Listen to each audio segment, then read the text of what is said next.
So let me tell you the story quickly about apologies. Is that okay, Tim? Do you want to hear that? Yes, please. This is kind of a perfect example of, I think, the leadership of Uber and how they were open to science. So I'm scheduled to give a keynote talk at our big annual meetings. They're called the American Economic Association meetings. So these are annual meetings that take place every January. Okay, great. So I'm on the schedule to give a keynote talk alongside a guy who ends up winning the Nobel Prize in development economics named Angus Deaton. He's there to criticize field experiments, and I'm there to be the supporter of field experiments. So I get picked up at my house here in Hyde Park, Chicago, because the meetings are downtown Chicago. Just happened to get lucky that year. The meetings rotate to a different big city every year. Okay, so the Uber car picks me up, and as usual, I'm still working on my slides. But I look at my watch and it's noon, roughly noon, and I'm supposed to be on stage at 12:30. So the driver starts taking me down there, and we get about 3/4 of the way down. I look up, look at my watch, and I'm like, this is perfect. And I have to just finish this last slide. I'm going to walk in. These slides are going to be great. Next time I look up, I'm in the front of my house back in Hyde Park. Oh, no. Oh, no. And I'm like, no, what the blank is going on here? And the driver said, well, the app blinked. And Professor, you were so busy working, I didn't want to disturb you. I thought that you changed the destination because you forgot something at home. I said, no, take me back down to the conference. So I get there, I run in, everything turns out fine. But that evening, when I got home, I ended up walking out to our garage that's separated from my home. And my wife always knows when I go out to the garage, it means somebody's going to have hell to be paid.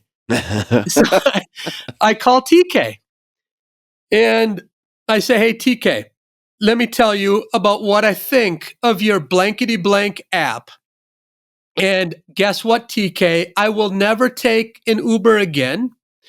I am just going to simply take a Lyft. I said, TK, you can call your chief economist a Lyft loyalist.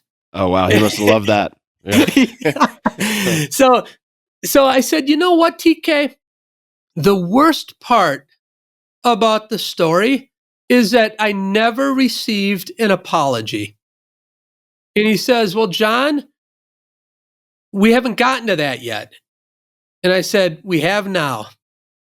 So what my team did is we explored in big data sets, how much business does Uber lose from bad trips? Now here you don't want to do an experiment because I don't want to just give people bad trips on purpose. What I have to do is I need to find, for example, Tim, and then I need to find Tim's statistical twin in the data, and I need to find when Tim gets a bad trip, but at the exact same time and over the same route, when his statistical twin gets a good trip.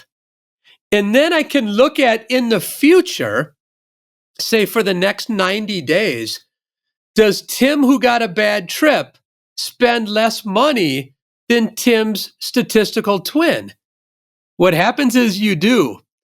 In fact, millions and millions and millions of lost revenue happened because of bad trips.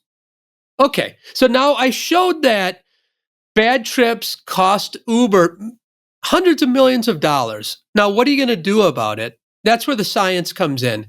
So we ended up developing a scheme where we did various apologies within an hour of when a person had a bad trip. It's like one apology could be simply a basic apology in an email. Tim, we're sorry about your bad trip. We know we should be doing better. Please accept our apology. That's one treatment. But another treatment is the exact same apology with a $5 coupon that please take this $5 coupon for your next trip. What we find is we can undo a lot of the bad stuff of the bad trips, but nearly every time you need that cash coupon. Words just don't matter, but a little bit of cash with the apology ends up undoing about a third of the bad stuff. So now we're talking tens of millions of dollars.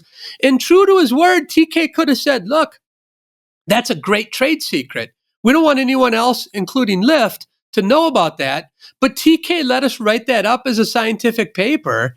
And now it's in an academic journal and we can all learn from it about the economics of apologies.